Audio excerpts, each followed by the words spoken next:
ಚುಂಚುಂಗಟ್ಟೆನಲ್ಲಿ 15,000 ತೊಗೊಂಡಿದ್ದಾರೆ. ಸಾಲಿಗ್ರಾಮದಲ್ಲಿ 26,000 ತೊಗೊಂಡಿದ್ದಾರೆ ಅಂದಾಜು. 60,000 ಕ್ವಿಂಟಾಲ್ನ ಇಲ್ಲಿವರೆಗೆ ತೊಗೊಂಡಿದ್ದಾರೆ.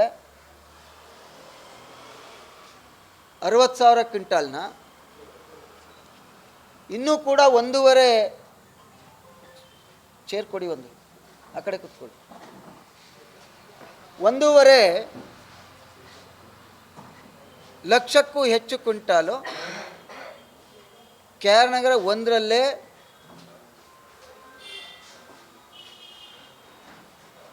ಖರೀದಿ ಆಗುತ್ತೆ.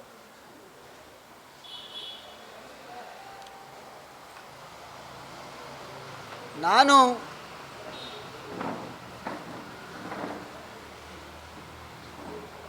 ನಿನ್ನೆ ಅದನ್ನು ನೋಡಿದಾಗ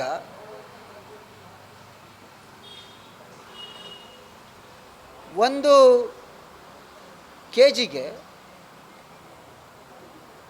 1 ಕ್ವಿಂಟಾಲ್ಗೆ 4 kg ಅಂದರೆ 48 ರೂಪಾಯಿನ ಕೊಡ್ತಾರೆ 1 kgಗೆ. ಒಬ್ಬ ರೈತನಿಗೆ 200 ರೂಪಾಯಿ ಹೋಯ್ತು 1 ಕ್ವಿಂಟಾಲ್ಗೆ. ಈ ಥರ 2,400 ಕ್ವಿಂಟಾಲ್ನ ಎಕ್ಸ್ಟ್ರಾ ತೊಗೊಂಡಿದ್ದಾರೆ KR ನಗರ 1ರಲ್ಲಿ ಈ 1 ತಿಂಗಳಲ್ಲಿ. ಇನ್ನೂ 2 ತಿಂಗಳಿದೆ.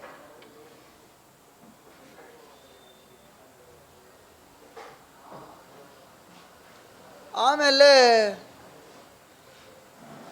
ಇನ್ನೊಂದು ವಿಚಾರನ ಪ್ರಸ್ತಾಪ ಬಂತು ನೋಡಿ. ಇಲ್ಲಿ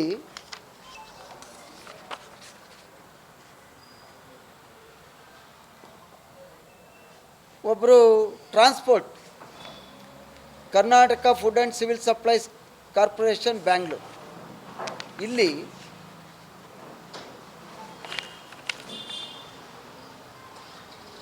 MK ರೋಡ್ ಲೈನ್ಸ್ ಅಂತೇಳಿ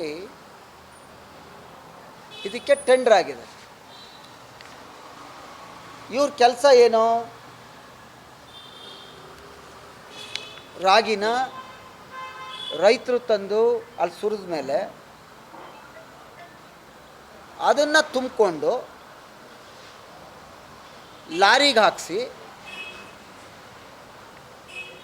ಲಾರಿ ತಗೊಬಂದು ಅಲ್ಲಿ ಗೋಡನ್ ಇರ್ತದೆ ತಾಲೂಕಲ್ಲಿ, ಅಲ್ಲಿಗೆ ಹಾಕೋದು.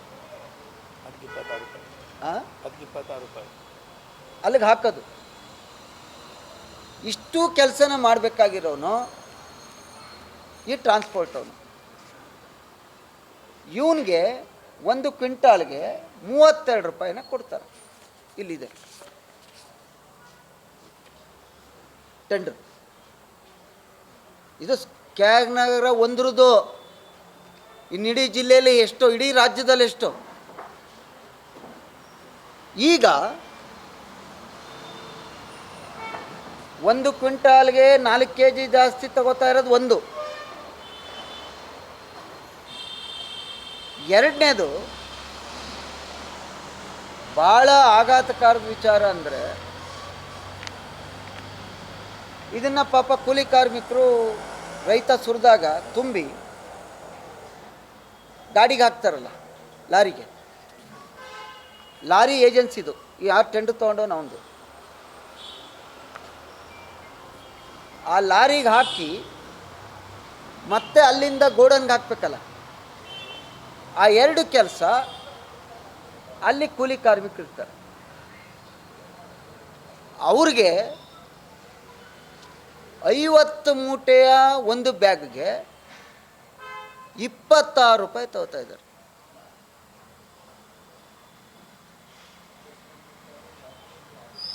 ಆಯಿತು, ಅವ್ರು ಕಷ್ಟಪಡ್ತಾರೆ, ಅವ್ರಿಗೆ 26 ರೂಪಾಯಿ ತಗೊಳ್ಳಿ. 1 ಕ್ವಿಂಟಾಲ್ಗೆ 52 ರೂಪಾಯಿ ಆಯಿತು. ಅಲ್ಲಿಗೆ ಇದು 4 kgಗೆ 200 ರೂಪಾಯಿ, ಇದು 52 ರೂಪಾಯಿ, 250 ರೂಪಾಯಿ ಒಂದು ಕ್ವಿಂಟಾಲ್ಗೆ ಒಬ್ಬ ರೈತನಿಗೆ ನಾಮ 26 ರೂಪಾಯಿ. ಇಲ್ಲಿ ಅರ್ಧ ಕ್ವಿಂಟಾಲ್ಗೆ ತಗೊಂಡ್ರೆ ಇಲ್ಲಿ ಒಂದು ಕ್ವಿಂಟಾಲ್ಗೆ 32 ರೂಪಾಯಿ ಕೊಡ್ತಾ ಇದ್ದೀರಲ್ಲ, ಈ ದುಡ್ಡು ಎಲ್ಲೋಯ್ತಾ ಇದೆ? ಈ ಲಾಬಿ ಮುಂದೆ ಯಾರಿದ್ದಾರೆ ಹಿಂದೆ?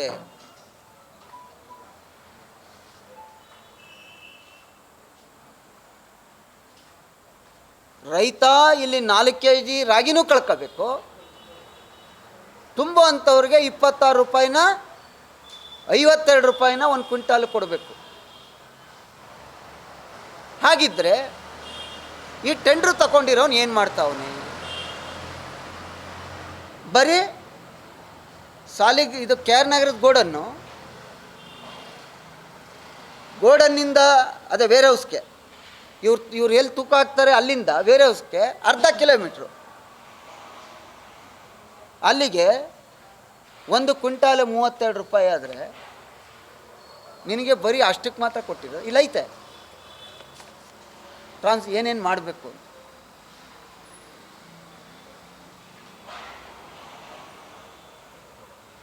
ಇದು ಮಾನ್ಯ ಮುಖ್ಯಮಂತ್ರಿಗಳು ಭಾಳಷ್ಟು ಸಾರಿ ಮೈಸೂರಿಗೆ ಬರ್ತೀರಿ.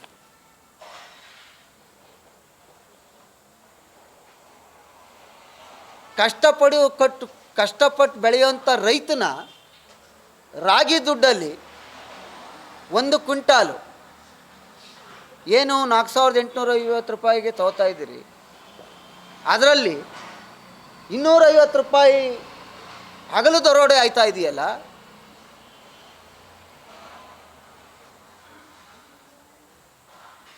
ಹಿಂದೆ BJP ಸರ್ಕಾರ ಎಷ್ಟು % ಬೇಡ, ಈಗ ರೈತರ ಕಾಂಟ್ರಾಕ್ಟ್ರದು ಇರಲಿ, ರೈತರ ಹತ್ರ 250 ರೂಪಾಯಿ ಆದರೆ ಕಣ್ಣಂಗೆ 5% ಆಯ್ತಲ್ಲ ಸ್ವಾಮಿ ರೈತರ ಹತ್ರ. ಇನ್ನು ಕಾಂಟ್ರಾಕ್ಟ್ರಿಗೆ ಏನು ಹೇಳ್ತೀರಿ ನೀವು?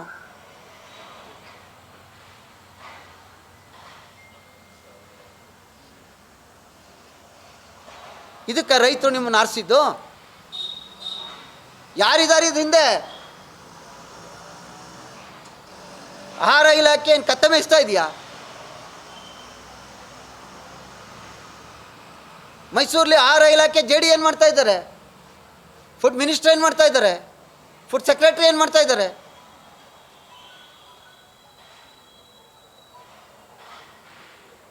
ನಿನ್ನೆ ಈ ವಿಚಾರವನ್ನು ಜಿಲ್ಲಾಧಿಕಾರಿಗಳ ಗಮನಕ್ಕೆ ತಂದ ತಕ್ಷಣ ಅವರು ಇವತ್ತಿಂದ ನಾಮಫಲಕ ಹಾಕ್ಸಿದ್ದಾರೆ, ಬೋರ್ಡ್.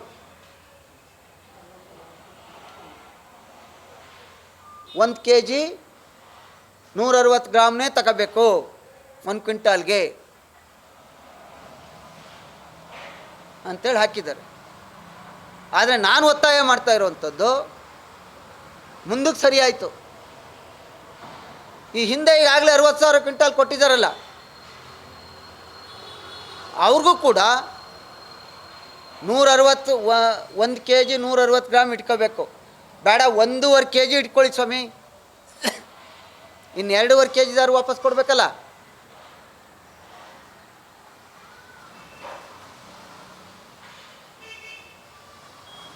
ಇದು ಒಂದು ಕಡೆ ಆದರೆ, ನಿಮ್ಮ ಕಣ್ಣು ಮುಂದೆ ರೈತನ ಹತ್ರ 26 ರೂಪಾಯಿ ಟ್ರಾನ್ಸ್ಪೋರ್ಟ್ ಕೊಯ್ತಾ ಇದೆಯಲ್ಲ, ಅವ್ನು ತಂದು ಕೊಡ್ತಾವ. ನೀವು ಪೇಮೆಂಟ್ ಕೊಡೋಕ್ಕೆ ಮುಂಚೆ ತಂದು ಕೊಡ್ತಾನಲ್ಲ.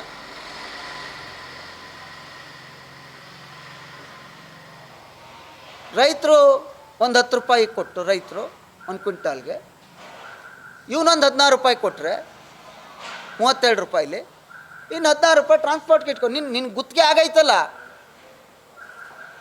ನಿನಗೆ ತುಂಬೋದು, ರೈತ ಬಂದು ಸುರಿದ ತಕ್ಷಣ ಅದನ್ನು ತುಂಬಿಕೊಂಡು ಲಾರಿಗೆ ಹಾಕ್ಕೊಂಡು ಅಲ್ಲಿಂದ ತಗೊಂಡೋಗಿ ಅನ್ಲೋಡ್ ಮಾಡೋ ತನಕ ನಿನ್ನ ಜವಾಬ್ದಾರಿಗೆ 32 ರೂಪಾಯಿ ಕೊಟ್ಟವ್ರಲ್ಲ. ಯಾಕೆ ರೈತರ ಹತ್ರ 26 ರೂಪಾಯಿನ 1 ಕ್ವಿಂಟಾಲ್ಗೆ 52 ರೂಪಾಯಿನ ವಸೂಲು ಮಾಡ್ತಾಯಿದ್ರು? ಆಹಾರ ಇಲಾಖೆ ಕಣ್ಣು ಮುಚ್ಕೊಂಡು ಕೂತಿದ್ದಾರೆ.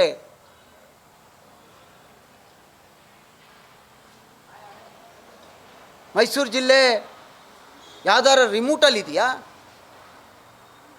ಮುಖ್ಯಮಂತ್ರಿಗಳು ತವರು ಕ್ಷೇತ್ರ.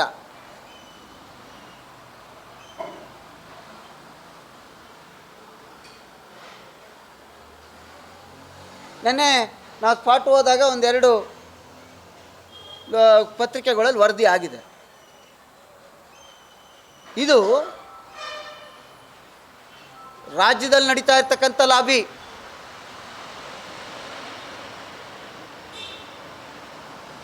ಕೂಡಲೇ ಆಹಾರ ಮಂತ್ರಿಗಳು ಇದಕ್ಕೆ ಗಮನ ಹರಿಸ್ಬೇಕು. ಸೆಕ್ರೆಟರಿ ಅವ್ರಿಗೆ, ಕನಕವಲ್ಲಿ ಅವ್ರಿಗೆ ಪತ್ರ ಬರೆದಿದ್ದೀನಿ. ಬೆಳಗ್ಗೆ MD ಅವ್ರು ಮಾತಾಡಿದ್ರು.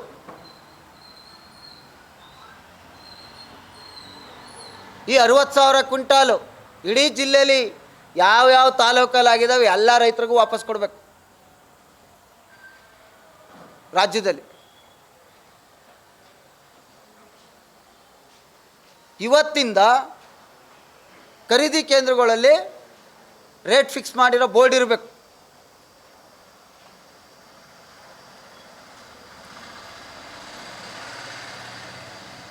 ಇದರಿಂದ ಈ ಲಾಬಿ ಹಿಂದೆ ಯಾರಿದ್ದಾರೆ? ಈ ಟ್ರಾನ್ಸ್ಪೋರ್ಟ್ ಲಾಬಿ ಹಿಂದೆ ಕೂಡಲೇ ತನಿಖೆ ಆಗಬೇಕು.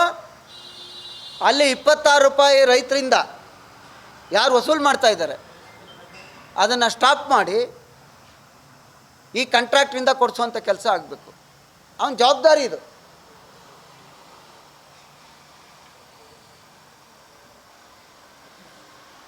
ಇದನ್ನು ನಿನ್ನೆ ಮಾನ್ಯ ಜಿಲ್ಲಾಧಿಕಾರಿಗಳು ಗಮನಕ್ಕೆ ತಂದಾಗ ಅವರು ಕೂಡ ತಕ್ಷಣ JD ಅವ್ರನ್ನ ಅಲ್ಲಿ ಕಳಿಸಿದ್ದಾರೆ. ಇವತ್ತು ಬೋರ್ಡ್ ಹಾಕಬೇಕು ಅಂತೇಳಿ ಡೈರೆಕ್ಷನ್ ಕೊಟ್ಟಿದ್ದಾರೆ. ಆದರೆ ಟ್ರಾನ್ಸ್ಪೋರ್ಟ್ದು ಇತ್ಯರ್ಥ ಕೂಡಲೇ ಆಗಲಿಲ್ಲ ಅಂದರೆ, ಈಗ ತಗೊಂಡಿರ್ತಕ್ಕಂಥ ಹಣನ ವಾಪಸ್ ಕೊಡಲಿಲ್ಲ ಅಂದರೆ 1.5 kg ಇಟ್ಕೊಳ್ಳಿ, ಇನ್ನು 2.5 kg ಕೊಡಬೇಕು 60,000 ಕ್ವಿಂಟಾಲ್ಗೆ. ನಮ್ಮ ಒಂದು ಕೃಷ್ಣರಾಜನಗರ ವಿಧಾನಸಭಾ ಕ್ಷೇತ್ರದಲ್ಲೇ ಒಂದರಲ್ಲೇ ಇಷ್ಟು kg ಆದಮೇಲೆ ಇನ್ನು ಬೇರೆ ಬೇರೆ ತಾಲೂಕಲ್ಲಿ ಎಷ್ಟಾಗಿದೆ? ಇಡೀ ರಾಜ್ಯದಲ್ಲಿ ಎಷ್ಟಾಗಿದೆ? ಇಲ್ಲ ಅಂದರೆ ಮಾನ್ಯ ಮುಖ್ಯಮಂತ್ರಿಗಳ ಬಗ್ಗೆ ಗೌರವ ಇದೆ. ಎಲ್ಲ ದಾಖಲಾತಿಗಳನ್ನೂ ನಾವು ಯಾವುದೇ ನೀವು ಈ ನೌಕರರ ಮೇಲೆ ಕ್ರಮ ತಗೊಳ್ಳಿ ಅಥವಾ ಏನೋ ತೊಂದರೆ ಅವೇನು ನಾನು ಹೇಳ್ತಾ ಇಲ್ಲ. ಬಟ್ ನಮ್ಮ ರೈತರಿಗೆ ಅನಾನುಕೂಲ ಆಗಬಾರ್ದು.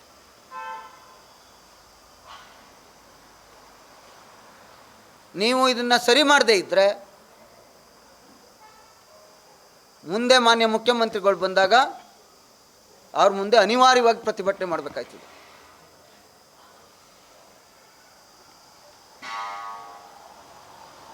ಹಗಲು ದರೋಡೆ ಇದು.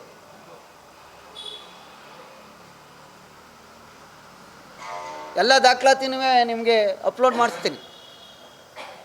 ಎಷ್ಟು ರೂಪಾಯಿಗೆ ತಗೋತ ನೀವು ಯಾವುದೇ ನೆನ್ನೆ ತನಕ ಯಾವುದೇ ಕೇಂದ್ರಕ್ಕೆ ಹೋಗಿ ರೈತಂಗೆ 52ಕ್ಕೆ ಚೀಲ ಮಾಡ್ಕೊಬ, 52 kg ಚೀಲ, 52 kg ಚೀಲವನ್ನು ಮಾಡ್ಕೊಬಂದ್ಮೇಲೆ ಅದರಲ್ಲಿ ಬೇರೆ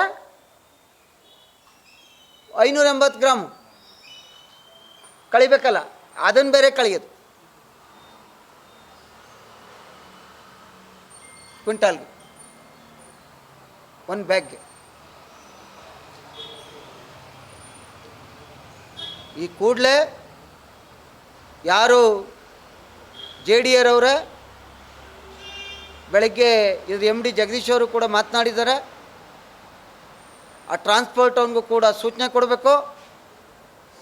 ಇದು ಇವತ್ತಿಂದ 26 ರೂಪಾಯಿ ತಗೋತಾ ಇರೋವಂಥದ್ದು ರೈತರ ಹತ್ರ ಸುಲಿಗೆ ನಿಲ್ಲಬೇಕು. ಏನೋ ಒಂದು 5-10 ರೂಪಾಯಿ ಇಸ್ಕೋತಾರೆ, 26 ರೂಪಾಯಿನ. ನಾನು ನನ್ನನ್ನು ಕ್ಷೇತ್ರದಲ್ಲಿ ಆರಿಸಿದಂಥ ಸಂದರ್ಭದಲ್ಲೂ ಕೂಡ 1.5 kg ತೊಗೊಳ್ಳೋರು. ಒಂದು 300-400 ಗ್ರಾಮು ಒಂಚೂರು ಧೂಳು ಅಥವಾ ಒಂದು ಕಸ ಅಥವಾ ಇದು ನಾವು ಏನು ಹೇಳ್ತೀವಿ ಅದು ROC ಅಂತ ಹೇಳ್ತೀವಲ್ಲ, ಅಂದರೆ ಅದು ಸ್ವಲ್ಪ ಹಾರ್ವೆಸ್ಟ್ ಆದಾಗ ಆ ಟೈಮಲ್ಲಿ ಇರಲಿ ಅಂತೇಳಿ ಈ ಥರ ಇದನ್ನು ತೊಗೊಂಡೋಗಿ ವೇರ್ಹೌಸ್ಗೆ ಹಾಕ್ತಾರೆ. ಮತ್ತದು ನ್ಯಾಯಬೆಲೆ ಅಂಗಡಿಗೆ ಬರೋದು. ಇದು ಒಂದು ದೊಡ್ಡ ಲಾಬಿ. ಇದನ್ನು ಕೂಡಲೇ ಇದು ಆಹಾರ ಮಂತ್ರಿಗಳು ಇವತ್ತು ಚೀಫ್ ಸೆಕ್ರೆಟ್ರಿಗೆ, ಆಹಾರ ಮಂತ್ರಿಗೆ ಮತ್ತು ಕನಕಲ್ಲಿಯವರಿಗೆ ಇದು ಫುಡ್ ಸೆಕ್ರೆಟರಿ ಅವ್ರಿಗೆ ಪತ್ರ ಬರಿತಾ ಇದ್ದೀನಿ. ಸರಿ ಮಾಡದೇ ಇದ್ದರೆ ನೆಕ್ಸ್ಟ್ ಮುಖ್ಯಮಂತ್ರಿಗಳು ಮೈಸೂರಿಗೆ ಬಂದಾಗ ಅನಿವಾರ್ಯವಾಗಿ ಅವ್ರ ಮುಂದೆ ನಾವು ಹೋರಾಟವನ್ನು ಮಾಡಲೇಬೇಕಾಗುತ್ತೆ. ಇಷ್ಟು ವಿಚಾರವನ್ನು ನಿಮ್ಮ ಗಮನಕ್ಕೆ ತಂದು ನೀವು ಕೂಡ ಯಾವುದಾದ್ರೂ ರೈತರು ಬಿಟ್ಟಿರ್ತಕ್ಕಂಥ ರಾಗಿ ಕೇಂದ್ರಗಳಿಗೆ ಹೋದರೆ ಅಲ್ಲಿ ಪರಿಸ್ಥಿತಿ ಗೊತ್ತಾಯ್ತು.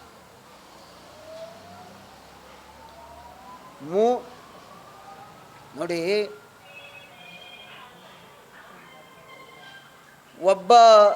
ಒಂದು ಎಕರೆಗೆ ಇಷ್ಟು ರೂಪಾಯಿ ಅಂತ, ಇಷ್ಟು ರಾಗಿ ಅಂತೇಳಿ ಫಿಕ್ಸ್ ಮಾಡಿದ್ದಾರೆ ಕ್ವಿಂಟಾಲ್ ಅಂತ. ನಿಜವಾದ ರೈತರು 70% ಇದ್ದರೆ ಇನ್ನು 30% ಏನು ಮಾಡ್ತಾರೆ, ಯಾವುದೋ ಬೇರೆ ರೈತನ RTC ತೊಗೊಂಡೋಗ್ಬಿಟ್ಟು ಅವನ ಹೆಸರಲ್ಲಿ ಬಿಟ್ಬಿಟ್ಟು ಆ ರೈತಂಗೆ ಒಂಚೂರು ಕಮಿಷನ್ ಕೊಟ್ಬಿಟ್ಟು ಇವನು ದಳ್ಳಾಳಿ ಹೊಡ್ಕೊಂಡು ಹೋಗ್ತಾನೆ. ಇದೊಂದು ಲಾಬಿ. ಈ ಥರ ಒಂದು ವರ್ಷದಲ್ಲಿ ಒಂದೊಂದು ತಾಲೂಕಲ್ಲಿ 4 ರಿಂದ 5 ಕೋಟಿ ಲಾಸ್ ಆಯ್ತದೆ. ಕೊನೆಗೆ ಆ ಹಣ ಎಲ್ಲರ ತಲೆ ಮೇಲೆ ಬರೋದು ಯಾವಾಗ? ಈಗ ಮಾಡಿದಾರಲ್ಲ 1,17,000 ಪ್ರತಿ ಈಗ ಹುಟ್ಟೋ ಮಗುಗೂ ಮಾಡಿದಾರಲ್ಲ, ನಮ್ಮ ತಲೆ ಮೇಲೆ ಬರುತ್ತೆ. ಆದ್ದರಿಂದ ನಿಮ್ಮ ಮೂಲಕ ಮನವಿ ಮಾಡುವಂಥದ್ದು, ಎಲ್ಲ ಚುನಾವಣೆ ಬ್ಯುಸಿಲಿದ್ದಾರೆ. ಇಲ್ಲಿ ನಿಮ್ಮ ಜಿಲ್ಲೆದು ಹಳ್ಸ್ಕೊಂಡು ಕೂತದೆ. ಅಧಿಕಾರಿಗಳಿಗೆ ಡೈರೆಕ್ಷನ್ ಕೊಟ್ಟು ಇಮ್ಮಿಡಿಯೇಟಾಗಿ ಇದನ್ನು ಕ್ರಮ ತಗೊಳ್ಳಿ ಅಂಥೇಳಿ ನಿಮ್ಮ ಮೂಲಕ ಮನವಿಯನ್ನು ಮಾಡ್ತಾಯಿದ್ವಿ.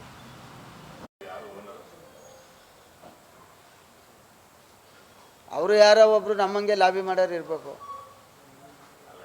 ನಮಗೆಲ್ಲ ಫೋನ್ಗೇನು ಏನೋ ಬಂದವೆ ಆ ಕಡೆಯಿಂದ ಈ ಕಡೆಯಿಂದ, ಆದರೆ ಅವ್ರ ಹೆಸರೇನು ಇನ್ನೂ ಗೊತ್ತಾಯ್ತಾ ಇಲ್ಲ.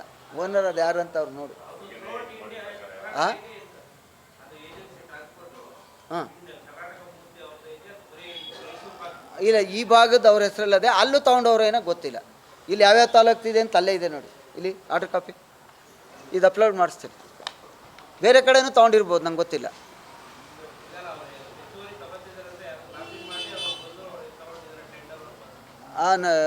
ಇರ್ಬೋದೇನೋ, ನನಗೆ ಯಾಕೆಂದರೆ ಮಾಹಿತಿ ಕರೆಕ್ಟಾಗಿ ಗೊತ್ತಿರೋದು ಹೇಳ್ತೀನಿ.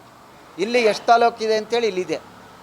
ಇದೇ ಥರ ಈಗ ಓನರ್ ಹೆಸರು ಬಂದಿರಲ್ಲ, ಆ ಎಂಟರ್ಪ್ರೈಸಸ್ ಹೆಸರು ಮಾತ್ರ ಇರ್ತದೆ. ಅದೇ ಓನರು ಇನ್ನೊಂದು ಫರ್ಮ್ ಮಾಡ್ಕೊಂಡು ಅಲ್ಲೇ ತೊಗೊಂಡಿರ್ಬೋದಲ್ಲ. ಹಾಂ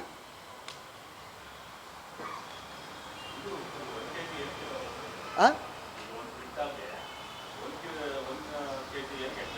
ಒಂದು ಕ್ವಿಂಟಾಲ್ಗೆ 1 kg 160 ಗ್ರಾಮ್ನ ಯಾಕೆ ಮಾಡಿರ್ತಾರೆ ಅಂದರೆ, ಚೀಲ ತುಂಬ್ತಾರಲ್ಲ, ಚೀಲ, ಆ ಚೀಲದ ತೂಕ ಒಂದು 250 ರಿಂದ 300 ಗ್ರಾಮ್ ಬರುತ್ತೆ. ಆಮೇಲೆ ಸ್ವಲ್ಪ ಒಳಗಡೆ ಡಸ್ಟು ಅಥವಾ ರಾಗಿನ ಹಸಿಲಿರ್ತದೆ, ಅದು ಸ್ವಲ್ಪ ಒಣಗಿದ ಮೇಲೆ ಸ್ವಲ್ಪ ತೂಕ ಕಮ್ಮಿ ಆಗ್ಬೋದು ಅಂಥೇಳಿ ಅದನ್ನು ಸರ್ಕಾರನೇ ಫಿಕ್ಸ್ ಮಾಡಿದೆ. ಸರ್ಕಾರ 4 kgನೇ ಮಾಡಿದ್ರೆ 4 kg ಮಾಡಲಿ. ಅದೇ ಸರ್ಕಾರ ಮಾಡಿರುವಂಥದ್ದು 1 ಕ್ವಿಂಟಾಲ್ಗೆ 1160 ಗ್ರಾಮ್. ಇವರು 4 ಕ್ವಿಂಟಲ್ 4 kg ಯಾಕೆ ತಗೋತವ್ರೆ? ಹಾಂ ಬೆಬ್ಬೆಬ್ಬೆ ಅಂತಾರೆ. ಗೊತ್ತಾ, ಅವ್ರು ಏನು ಹೇಳ್ಬೇಕಂತಾನೆ ಗೊತ್ತಾಯ್ತಾ ಇಲ್ಲ, ಅರ್ಥ ಆಯ್ತಾ ಇಲ್ಲ. ಅದನ್ನು ಯಾರು ಹೇಳಬೇಕು? ಆಹಾರ ಮಂತ್ರಿಗಳು ಹೇಳಬೇಕು, ಸೆಕ್ರೆಟ್ರಿ ಹೇಳಬೇಕು. ಸರ್, ನನ್ನ ತಾಲೂಕಲ್ಲೇ ಇದು ಕಂಪ್ಲೀಟು ಟ್ರಾನ್ಸ್ಪೋರ್ಟಿಂಗ್ ಇದು ಸೇರಿದ್ರೆ 5 ರಿಂದ 5.5 ಕೋಟಿ ಆಗುತ್ತೆ ಒಂದು ತಾಲೂಕಿಗೆ.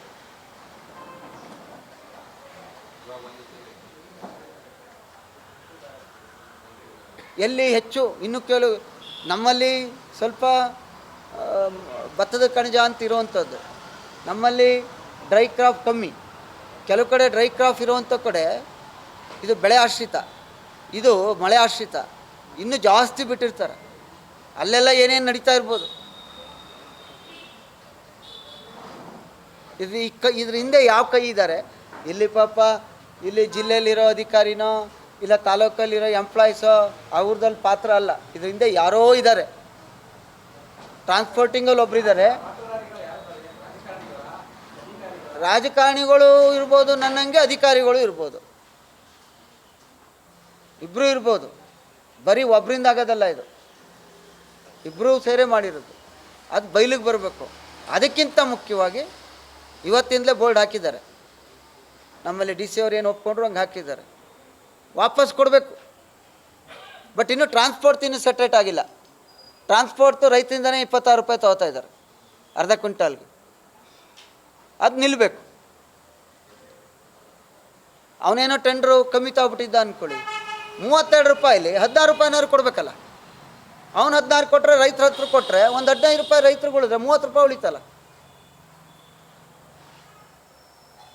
ಇಲ್ಲ ಅಂದರೆ ಟ್ರಾನ್ಸ್ಪೋರ್ಟಿಂಗ್ಗೆ ಕ್ಯಾನ್ಸಲ್ ಮಾಡಿಬಿಡಿ ಆ ಗುತ್ತಿಗೆನ. ಸರ್ಕಾರಕ್ಕಾರ ಉಳಿಲಿ ದುಡ್ಡು, ಹಂಗೆ ನಮ್ಮ ರೈತ ಕೊಡ್ತಾವನು.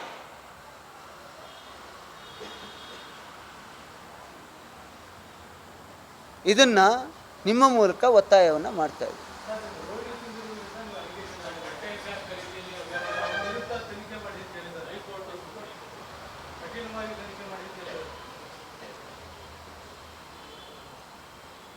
ಸತ್ಯಮೇವ ಜಯತೆ ಇಷ್ಟು ಹೇಳ್ಬೋದು. ಎಲ್ಲ ರಾಜಕಾರಣಿಗಳು ಭ್ರಷ್ಟರಲ್ಲ, ಎಲ್ಲ ಅಧಿಕಾರಿಗಳು ಪ್ರಾಮಾಣಿಕರಲ್ಲ, ಅಥವಾ ಎಲ್ಲ ರಾಜಕಾರಣಿಗಳು ಪ್ರಾಮಾಣಿಕರಲ್ಲ, ಎಲ್ಲ ಅಧಿಕಾರಿಗಳು ಭ್ರಷ್ಟರಲ್ಲ. ಆದರೆ ಆ ಜಡ್ಜ್ಮೆಂಟ್ನ ನಾನು ಓದಿದೆ. ಇನ್ನೂ ಕೂಡ ನ್ಯಾಯಾಲಯದ ಬಗ್ಗೆ ಜನರು ಕೊಲ್ಲಕ್ಕೆ 10 ಜನ ಇದ್ದರೆ ಕಾಯಕ್ಕೊಬ್ಬ ಇದ್ದೇ ಇರ್ತಾನಲ್ಲ. ಅದನ್ನು ಇನ್ನಷ್ಟು ದಾಖಲಾತಿಗಳೆಲ್ಲ ತಗೋತಾ ಇದ್ದೀನಿ.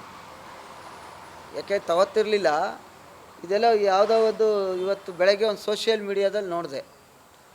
ಒಂದು 25 ಜನ ಇದರಲ್ಲಿ 24 ಜನ ಕಾಮೆಂಟು ಸರಿಗಿರ್ತದೆ, 1-2 ಇರ್ತವೆ ಆ ಸೋಷಿಯಲ್ ಮೀಡಿಯಾ ಅದರಲ್ಲಿ. ಅದು ಕಾಮೆಂಟ್ ನೋಡಿ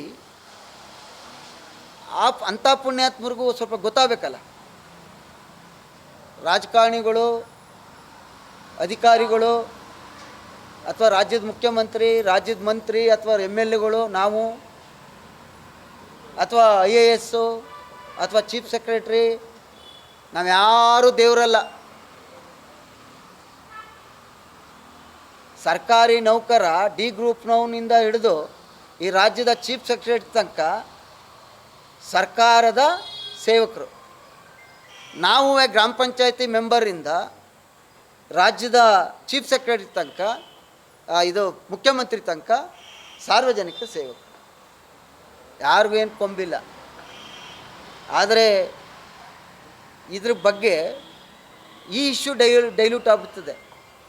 ಶನಿವಾರ ಒಂದು ಇನ್ನಷ್ಟು ಮಹತ್ವದ ದಾಖಲೆಗಳು ಕಲೆಕ್ಟ್ ಮಾಡ್ತಾಯಿದ್ದೀನಿ.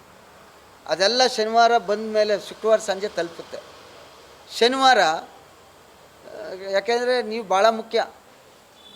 ಕೆಲವರು ನನ್ನ ಎಚ್ಚರಿಸಿದ್ದೀರಿ, ಕೆಲವರು ನನಗೆ ಸಪೋರ್ಟ್ ಮಾಡಿದ್ದೀರಿ. ಅದು ನಿಮ್ಮಿಂದ ಗೊತ್ತಾಗಬೇಕು, ನಿಮಗೂ ಗೊತ್ತಾಗಬೇಕು, ನನಗೂ ಗೊತ್ತಾಗಬೇಕು.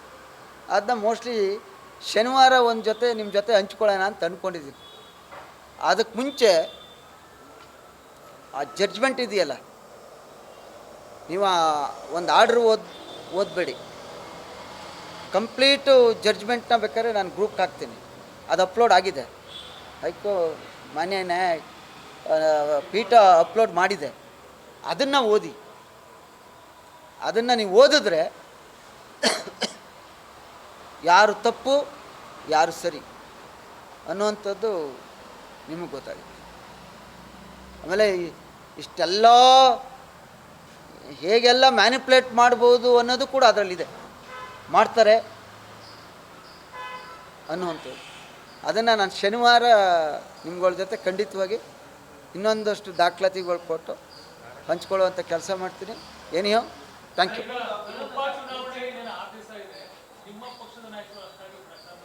ಹೋಗ್ತಾ ಇದ್ದಾರೆ, ಈಗ ನಾಳೆಯಿಂದ ಬರ್ತಾರೆ, ಹೋಗ್ತೀವಿ.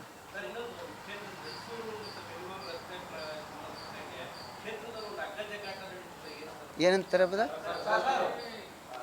ರೇ ಥೋ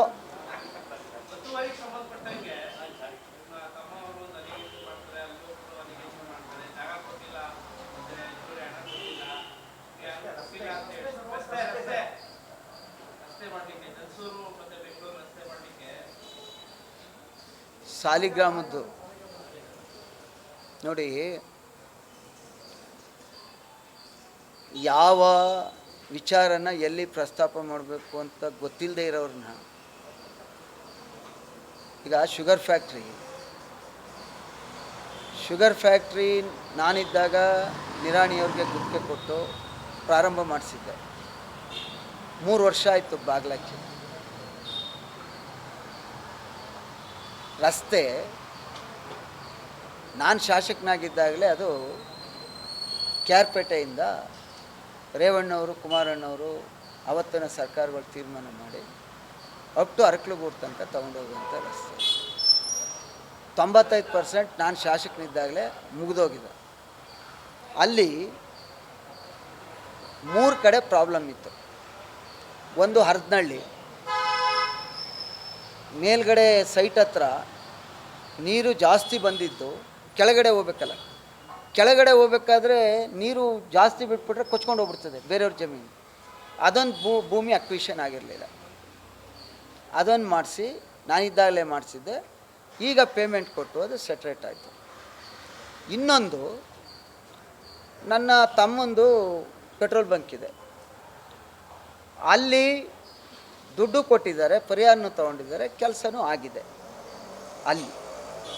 ಇನ್ನೊಂದು ಕಡೆ ಈ ಕೆರೆ ಎದುರುಗಡೆ ಅಲ್ಲೊಂದು ಪ್ರಾಪರ್ಟಿ ಇದೆ. ಇದೇ ಸರ್ವೇಯರ್ ಬಂದು 4.25 ಗುಂಟೆ ಇದು ಭೂಮಾಲೀಕರದು ಅಂತೇಳಿ ಅವನೇ ಮಾರ್ಕ್ ಮಾಡಿ ಹೋಗೋನು. 4.25 ಗುಂಟೆ. ಅದೇ ಸರ್ವೇಯರ್ ಬಂದು ಇನ್ನು 2 ತಿಂಗಳು ಬಿಟ್ಟು ಒಳಗೆ ಕಲ್ಲು ಹಾಕ್ತಾನೆ.